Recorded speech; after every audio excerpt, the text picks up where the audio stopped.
Recall from the first video that there are four useful pieces of information in the file name, including the firm's SIC code, the firm's name, the SEC report from which the data was gathered, and the fiscal year end.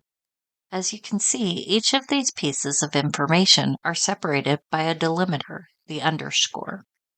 To take advantage of this information, to group data by firm or by fiscal year, we will use a text-to-column tool to parse or separate each piece of information from the file name into a unique column. Drag a text-to-columns tool from the Parse menu until it connects with the Summarize tool from Step 8. Leave the file name as the column that's going to be split. Remove the comma and enter an underscore as the delimiter.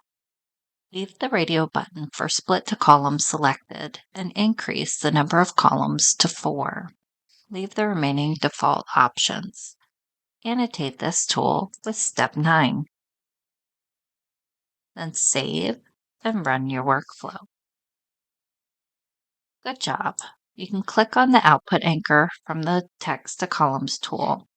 As you can see in the results window, the file name construction allowed us to split the four pieces of useful information into 4 distinct columns. In the next step, you will learn how to use a select tool to remove unwanted columns and rename fields so that we have a meaningful header row that anybody can interpret.